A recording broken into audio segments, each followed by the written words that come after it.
يتقدم بتهنئة لسعادة وزيرة الصحة على جائزة المرأة المتميزة في القطاع الصحي. احنا فخورين فيها وهي فخر لنا، واقول حق سعادة وزير العمل ايضا الحمد لله على السلامة وخطاك الشر سعادة الوزير، ومتأكدة اللي مسوي لك العملية بحريني.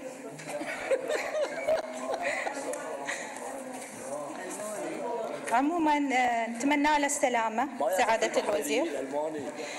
عودة إلى الموضوع سعادة الرئيس، هناك 1000 عاطل في القطاع الصحي، هذا مو مجرد رقم عابر، هذه كرامة وطنية تهان أمام عيوننا، وحقوق تسلب من شبابنا وشاباتنا بلا وجه حق. يعني بعد كل هالعمر من الدراسة وتعرفون دراسة الأطباء تأخذ سنين طويلة، فينضمون أخيرا إلى قائمة الشرف في قائمة البطالة. مئات من الأطباء مع وقف التنفيذ في مكاتبنا. شلون نقبل أن احنا نكون شاهدين على هذا الإقصاء وهذا التهميش؟ البحرين معاليك تستحق أن تبنى بيد أبنائها، وقطاعنا الطبي يحتاج إلى الكفاءات البحرينية اللي تفهم وتعرف خصوصية مجتمعنا وثقافتنا. حتى يعني للأسف تحفظ الحكومة في هذا القانون مو في محله، هي اليوم تتذرع بالتخصصات النادرة. إنزين ليش ما يتم إيقاف هذه التخصصات اللي ما قاعدة تمشي في السوق؟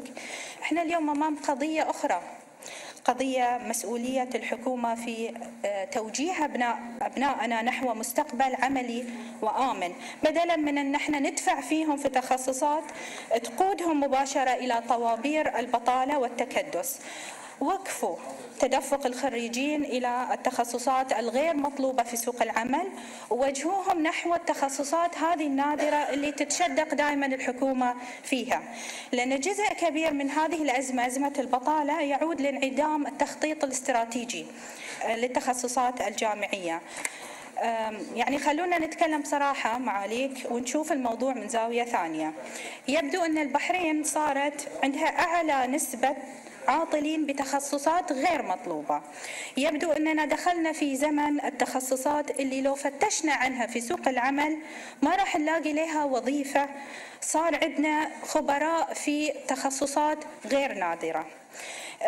للأسف احنا عندنا مئات من خريجين طب الأسنان، عندنا علاج طبيعي، عندنا علاج بشري، والحكومة تتذرع بالتخصصات التي تريدها. هي تريد طب تحت سطح البحر والضغط العالي، الحكومة تريد علم السموم، الحكومة تريد التوغل في أمراض الجراحات الطفيفة واستخدام الروبوت.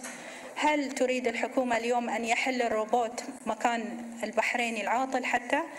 يعني أخيرا الحكومة مو لاقية يعني غير بعد تخصص ثاني اسمه المشاكل الزوجية والصحة النفسية للعائلة، وأسمته بأنه تخصص نادر. الواقع اليوم شبابنا يتخرجون في مجالات يبدو أن سوق العمل هنا لا يحتاجها. اقتراح اليوم بسيط، خلونا نسوي خارطة طريق للتخصصات المطلوبة بدل ما نصير أو نوصل إلى مرحلة نخرج فيها تخصصات قاعدة ترفضها الحكومة. عندي سؤال معاليك، شنو التخصص النادر اللي تحتاجه البحرين؟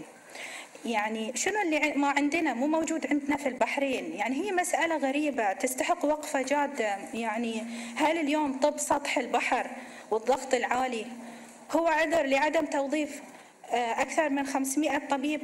استخدام الروبوت هل هو عذر لتهميش وإقصاء العاطلين عندنا البحرينيين ولعدم أيضا تطبيق هذا القانون؟ فنأمل أن تنحل مشكلة التخصصات النادرة، وأن تبتعث الحكومة الطلبة أو أبنائنا البحرينيين الجامعيين إلى دول لتحصل على هذه التخصصات النادرة. شكرا. شكرا سعادة نائب زينب.